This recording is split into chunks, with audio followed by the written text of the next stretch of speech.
So I got all my files already downloaded to my MacBook. So I just go to Finder and I go to the file that I want to print out and I click it. So once I click it, as you can see, it popped up on the screen. I then hit File, Print. And I make sure that it's going to my sublimation printer because that's what I'm going to be doing in order to make this mug. And you want to make sure that you hit scale to fit just to make sure that it's the 11 ounce size, the size you need for the 11-ounce mug. And then after that, you hit print. I'm going to be making 2 designs today. So I'm going to make the best mom ever. And I'm also going to be making the bumblebee, which this is one that everybody loves. This one is my total favorite. So then I'm going to go to File, Print. And again, I'm making sure it goes to my sublimation printer. But as you can see, when it's on scale, it looks short. So I want to make sure that fits around my whole 11-ounce mug. So I hit scale to fit, which then makes it bigger. And then I also hit print. I am going to go to my printer and get my prints out, and then I will be back and show you how I personally cut them out my way and how I place them onto the mug. Okay, so I'll be right back. As you can see, this is what the image looks like after I print it. And one thing, and don't worry about the fading, because if it looks faded, it's perfectly fine, because when you sublimate it onto the mug, the ink is going to actually go into that very vibrant. And one thing you also want to make sure, especially when you're using words, is to mirror your image. Make sure you go into your settings and you hit mirror. So here go my 2 images. I got this A sub paper off of Amazon. I will leave the link in the description below. I will also be using my heat press tape. My heat tape, which you're going to need to make sure that you're taping the image onto the mug so that it's not lifted. You want everything to be as tightly on so that all the ink can chemically change or transfer over to the mug. I also got my tape dispenser and the tape, the heat tape from Amazon as well. I will also leave that in my description. I will also be using my crafting scissors. Now, me personally, I like cutting my own image out. I do have the tool. Let me see, get it out from under my desk. I do have the tool where you can just kind of like just cut it. But I am very old school. I like manually doing things, making sure that it's as perfect as possible.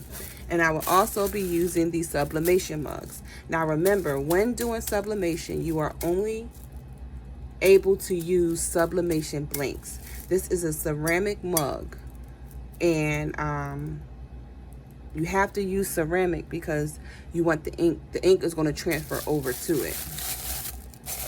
And I also got these mugs from Heat Press Nation. I will also leave that link in the description underneath. Now, I do have other videos where I use different kinds of mugs, and I'm actually going to compare between an Amazon mug and a Heat Press mug, so stay tuned for that. But as of right now, these are the 2 mugs I'm using. They come already wrapped.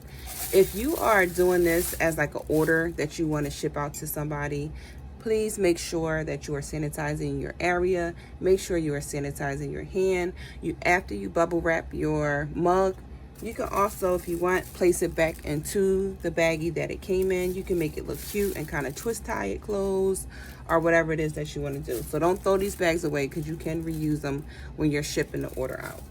So what I am going to do now is I'm going to start cutting around the border. You don't want to cut in the border. In the image, you want to get as close to it as possible, just so you're not having extra paper around your mug. So actually, I'm going to do that, and then I'm going to come back because I want to save time on the video. If you do want to see a step-by-step video of me cutting everything out, how I got my image, how do I use my image or anything like that, then comment below and I will also do that. Also, I am using these coasters that I have gotten from Amazon. Normally when, excuse me, I didn't open them. Normally when you order a mug from me, you get a free coaster, and this is the coaster blanks. I ordered these from Amazon. They're 4 inches. You're going to also see me do sublimation on this too. Again, when you place an order with me, you get a mug and you get a free matching coaster to go with it. All right, stay tuned. I'm going to cut these images out, and when you see me again, I'm going to show you how I place them around my mug. I'll be back. Okay, so my images are now cut out. So now I'm going to start taping them and placing them on the mug. Now for myself, make sure that you wipe your mug off before you use it. You want to make sure you get any excess dust or anything that may have been around it off of it. Before you start taping, you want to make sure you measure out your image. Most of mine have been a little bigger, so I just gotta cut it. And based off of my mug press, which I'll be using and show you in a video, my mug press don't cover, I don't think any mug press covers close up to the handle. So I always try to leave a little space so that I'm not getting that faded imaging on the side. Also, I start the images close to the upper area. I guess I call it the lip area. I don't know what y'all call it.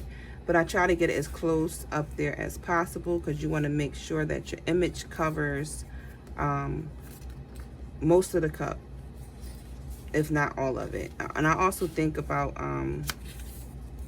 like, you know, people's mouth area. Not that this fades or anything. I never had no problem with it. But it's just one thing that I think of. So as you can see, even when I wrap it around, it doesn't, it does fully cover, like it covers too much of it. So what I'm going to do is I'm just going to cut some off. I'm going to cut some off. So that's why it's important that before you start taping that you just measure it. It's better that way. And make sure that when you are doing this part that you're making the line. Now this is probably a perfect time to use that other tool that I showed you that I said I don't use. But I kind of just eye things out. You want to make sure that your line is as straight and as crisp as possible, because when you sublimate it, it will go into the mug that way. Now, again, I'm making these for video purposes only. I am not selling these ones. So again, I want to remeasure it. And it's still a little too big. So I'm going to cut some off on this side because I don't want to keep cutting into my flower. Again, make the line as straight as possible. And if you have some other kind of cutting tool other than scissors, then use whatever makes you comfortable, because I don't want to tell you to do something and you're not comfortable doing it. Again, I'm going to measure before I start taping. I'm gonna make it go in a little more. There we go. And measure it around.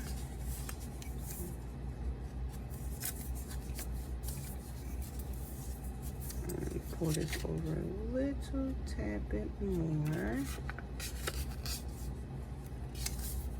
And then I think that is perfect. So then I start taping. I start with just little strips of tape, because I kind of still need to keep measuring and measuring it out. Also, I'm a visual person, so I feel like once I get something visually in my head, it's kind of stuck there. So if you're a visual person, then you probably don't have to keep going around over and over to make sure that the mug is secured. So one thing I can definitely suggest when doing these mugs is that you're wrapping it and you're pulling it as tight as possible, because you don't want to leave no like spaces because it will sublimate just like that, and you're going to have a lot of faded marks. And if you are a beginner at sublimation and this video may be too advanced for you, just let me know. I don't mind doing step-to-step videos because it took me a while to get used to the sublimation. I think in the beginning I maybe wasted more material than actually using. So for this, I am just placing it around the top and I'm folding it tightly over, because I love when my image comes onto the ending of the cup. You want as much as your image on your cup as possible. And again, when I'm pulling the tape, I don't know if you can tell, but I'm pulling it tightly. Everything I'm doing from this point on is like a tight motion. Not too tight to where you're moving your image, but just tight enough that your image won't move when you put it into the mug press. Okay, so I'm gonna do this part and just tightly fold down. Well, actually, I probably add more tape to that part. And it's fine to add more tape to it. If you're not satisfied, it's fine if you take it off and redo it. It's totally, like I said, I just want to show you guys how I do it. I'm gonna add a little more tape right here, only because it's lifting too much for me. Now the tape does not damage your image or your mug. It's literally just tape that you can use and place in the heat. I'm going to do the same around the brim of the mug as well, or what I call the lip part. Don't judge me. We all come up with our own language. Oops, sorry, I think I hit my camera.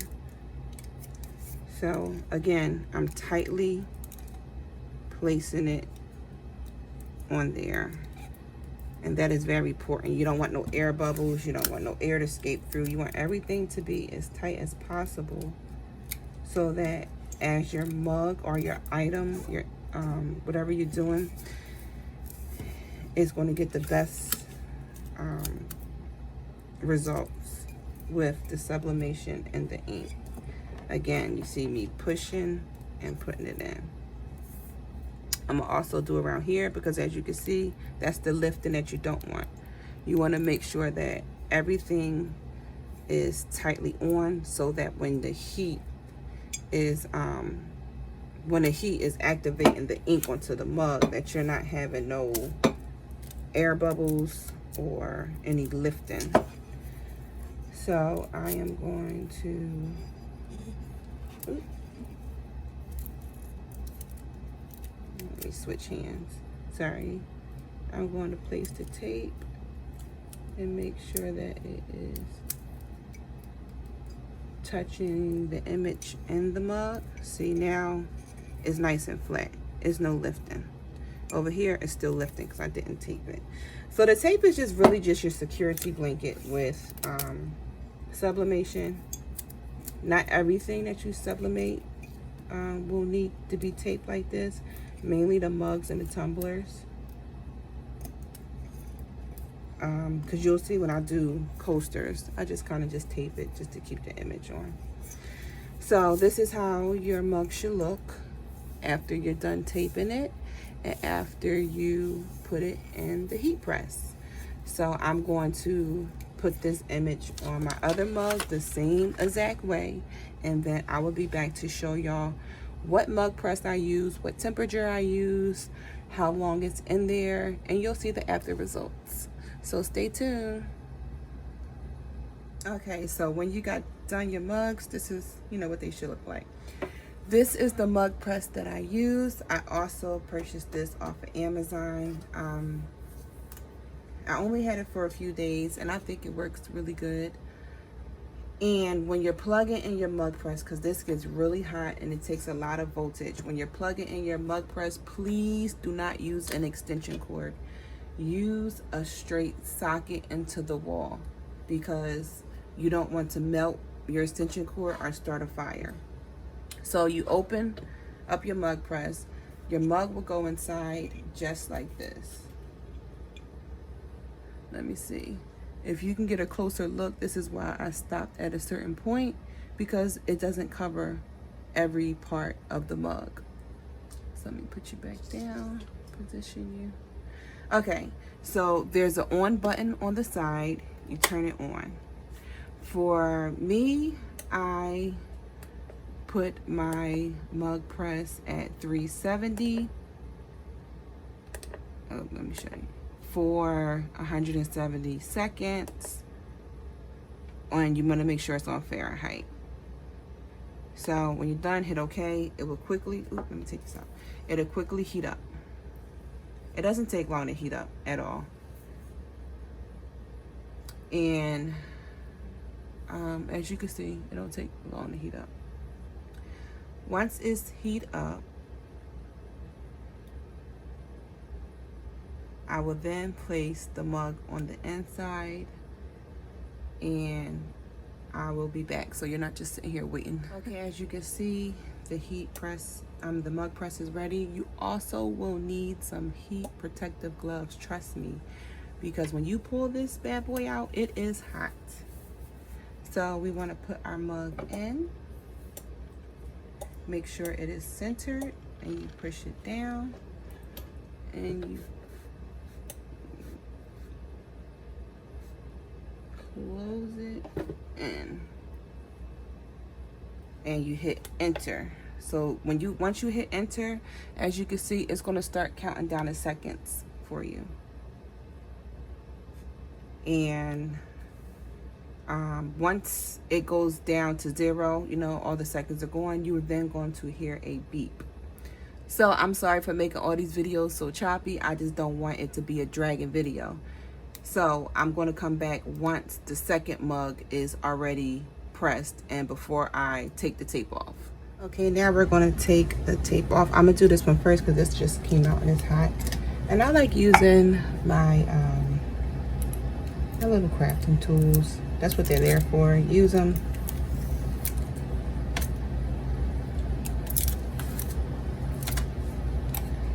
So you just want to lift the tape. Now I didn't lift this tape. It kind of lifted up while still in the mug press. And if it's not right the first time that you try it, just keep trying and try and try again. Do not get discouraged. Crafting is a learning process. It took me many a times to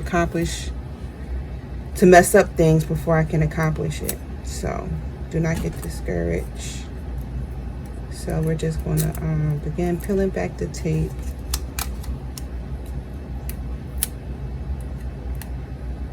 And normally once you loosen up one side, it's either just pull from the other side.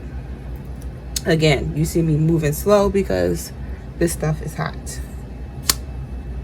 It's still hot. So please be careful. Okay, so I think I got most of the tape out. Let me see. One little piece. And whatever excess tape may be left, you can also pull it off. Like I said, the tape is not damaging to the item. It's more so just a heat tape, you know. It could just be heated up versus melting like other tapes. So you want to pull it off, and this is what you should be getting. This should be your finishing product. So this is how the mug looks once you pull it off. I'm gonna place this on top of the blank coaster, only because, like I said, it's hot. And sometimes when you put something hot on like a cold surface, it can bust. Okay, we're gonna pull this one off. This is the second mug that we did. And I get so excited at the revealing part. And like I said, if it's not perfect, if you have faded lines or anything, do not get discouraged. Just keep on trying. Keep trying and trying and trying. Because like I said, I wasted way more product than I actually used and sold. Especially doing sublimation, because I always kept forgetting to mirror my images. that was like the biggest thing for me, is remembering. So once you put into your settings, it's kind of keyed into your computer. So let me make sure all this tape is off. And this is the second mug that we did. As you can see, it doesn't go too close. That's why I said leave some space. So I hope you enjoyed my video. Please give me a thumbs up. Subscribe to my channel to see what other projects that I will be doing. And I'm going to be doing another video making the matching coasters. So if you want to see that, then check in my links below. Thank you.